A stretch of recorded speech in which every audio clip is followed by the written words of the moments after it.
Begin by signing up for your free trial at Articulate.com. There are two tools to develop lessons. We'll be using Rise 360, which is a fairly simple to learn cloud-based application. There's also Storyline 360, which can be downloaded to your computer, but it has a steeper learning curve, and we can really do the same things with Rise. So we're going to use Rise. If you click on that, it'll bring you right into the course editor.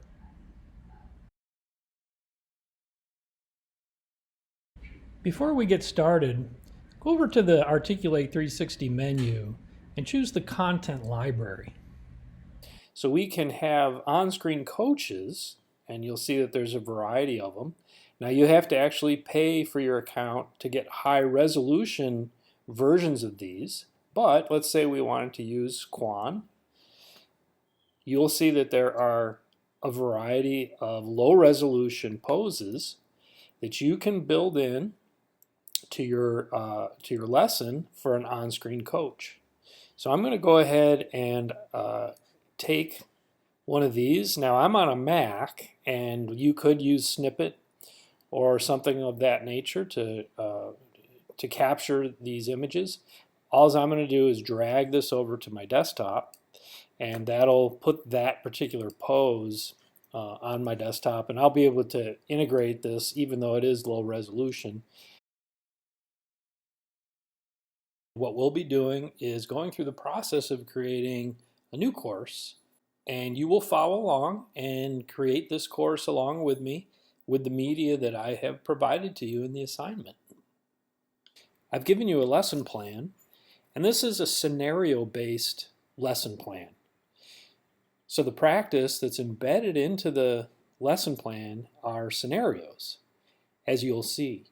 And scenarios are a great way to maintain interaction with the learner and provide practice along the way. But I think you'll get a really good sense of how interaction can be built in with scenarios.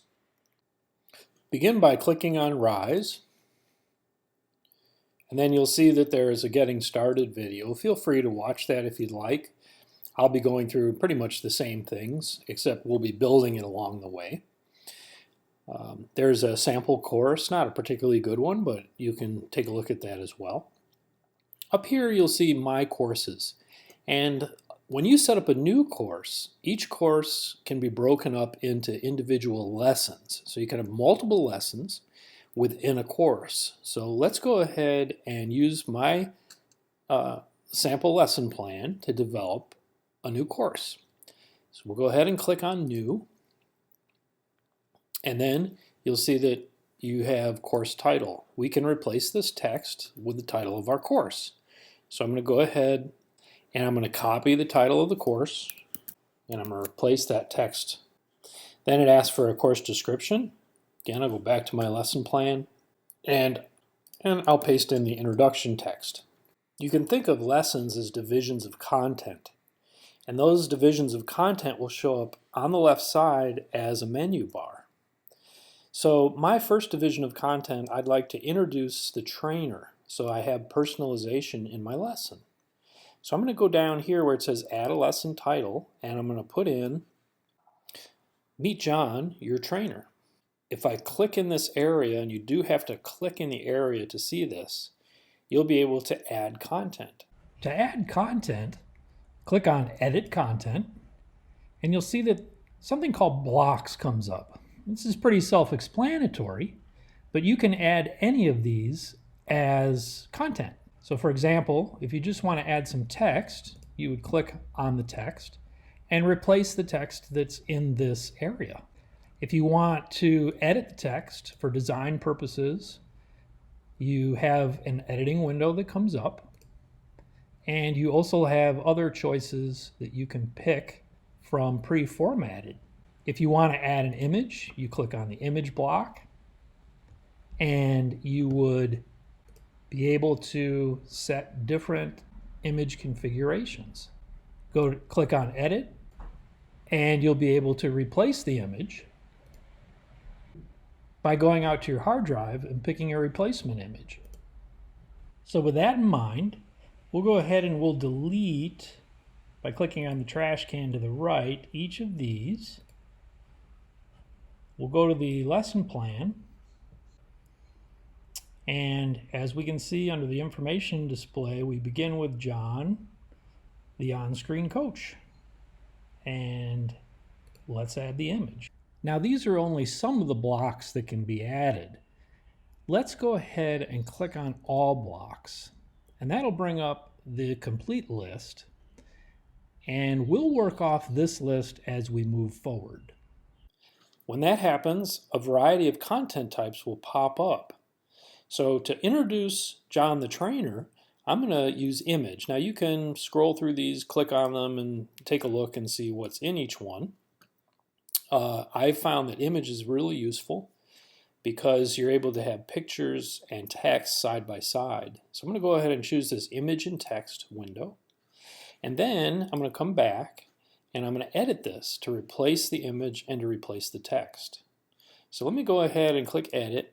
Image, I'm going to click the edit button, replace image. That'll take me to my hard drive, and I'm going to put in an image of John the trainer. That'll upload, put it in place, and then for the text, I'm going to put in the text that I have in my lesson, introducing John. So I'll go ahead and copy that in.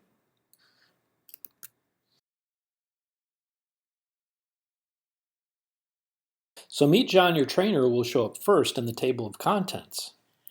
Up here in the upper left-hand corner, you have a back arrow. If you click on that, you'll see that this shows up first. So the second thing is I would like to add my first of the 25 terms and conditions of sale lesson.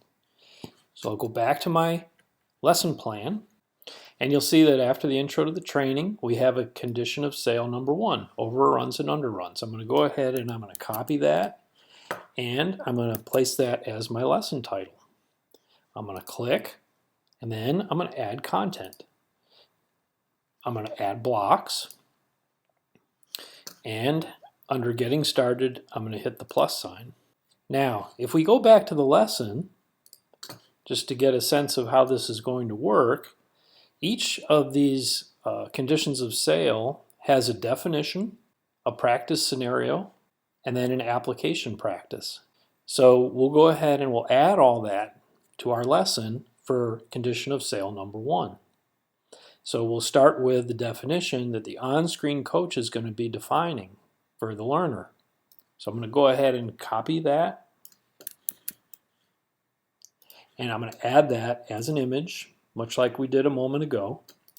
I'll go to edit, and I'm going to replace the image of the van with another picture, another pose from John.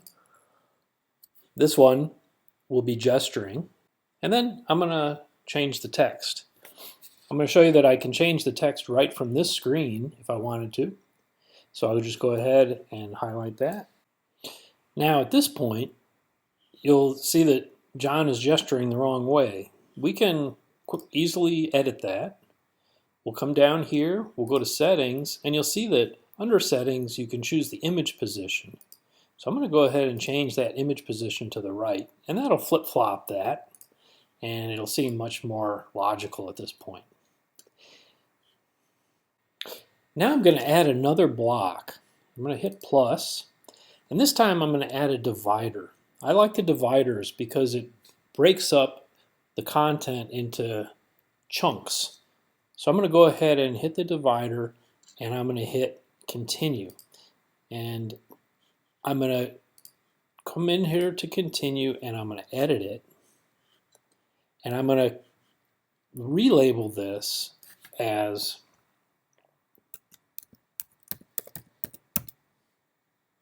practice. Now when the learner clicks on practice, it'll take them to the next section. So I'm going to go ahead and hit the plus sign under practice, and then I'm going to put in a statement. And that statement will be the scenario that we'll be asking the learner to respond to. So I'm going to come in and I'm going to put in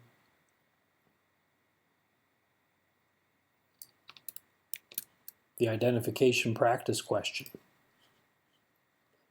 And we can choose which we like best. I'm just going to go ahead and choose statement B. I'm going to go ahead and put that in.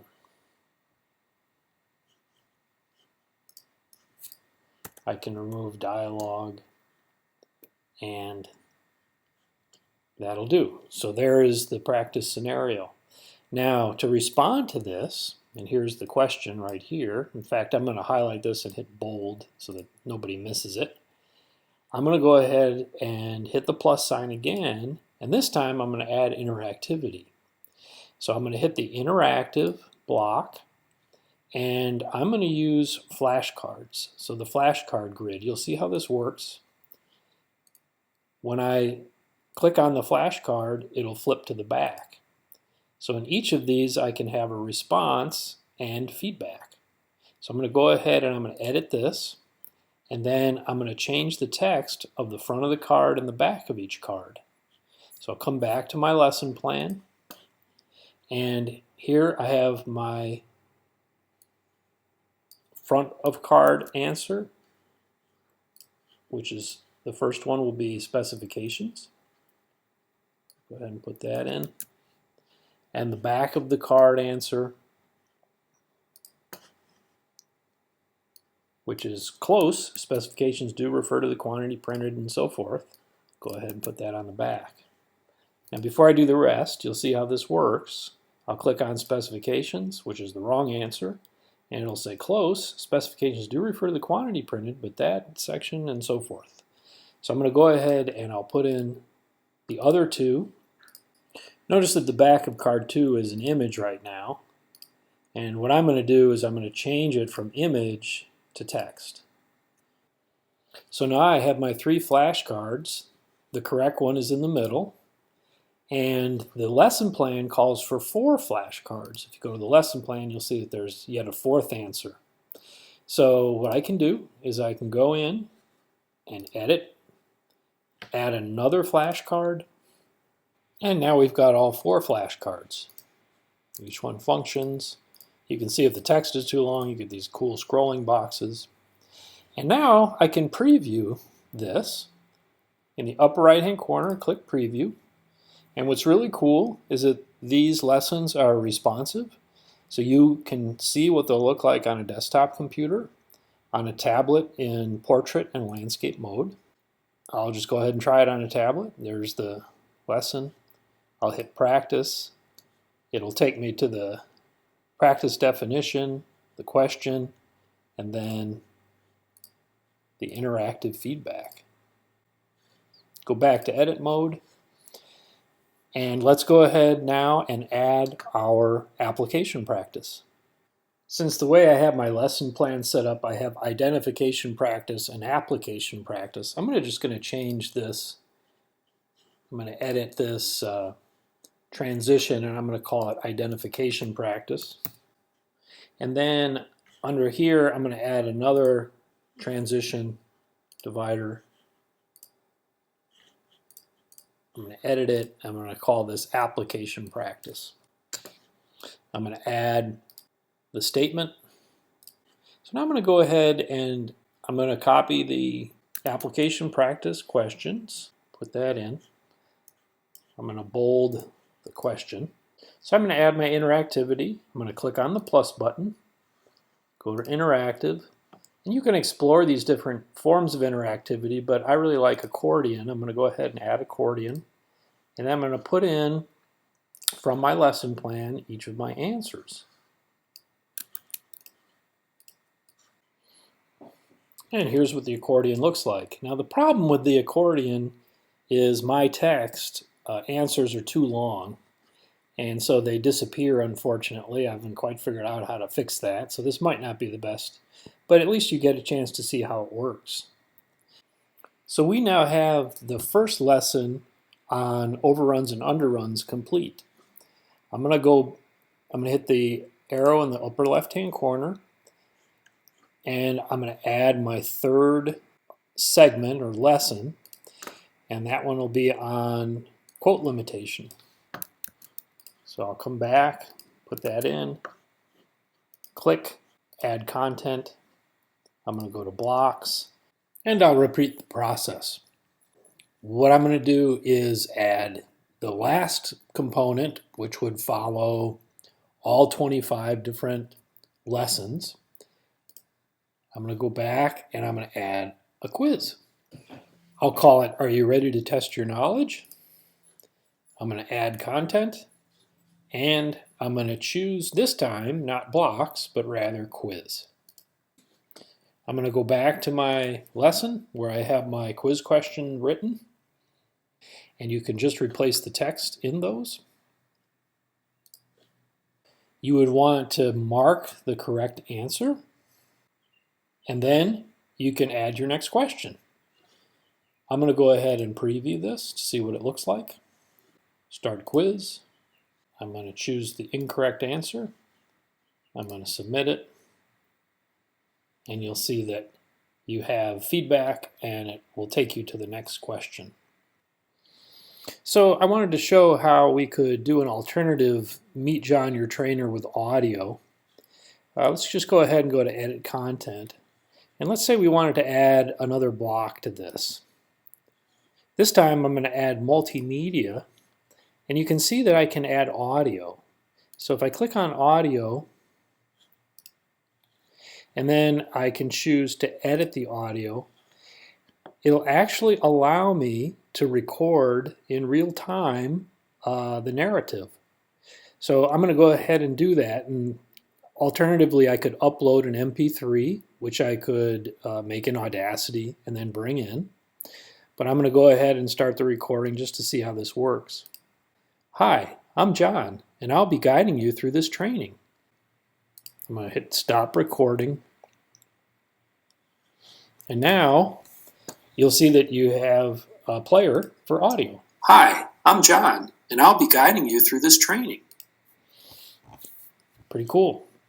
So if I wanted to, I could take out the text so that I don't have redundancy. But what I might want to say is click audio below. I'm just going to add another lesson title called Other Media, just to show you a few other features. I'll go to Add Content. And here, labeled graphic is really neat. What you can do is you can bring in a graphic, and then you can put in little click items that'll pop up on the screen. So for example, I could click on this, and I could put in multicolored balloon. I could preview that, and when I click on this, you'll see that we have a pop-up. And this can be really useful for illustrating different parts of equipment and things of that nature in training. Another thing I'll point out is that we can add videos from YouTube. So I'll just go ahead and I'll go here and I'll add a new block, and I'll choose to multimedia. So if I choose video, embed,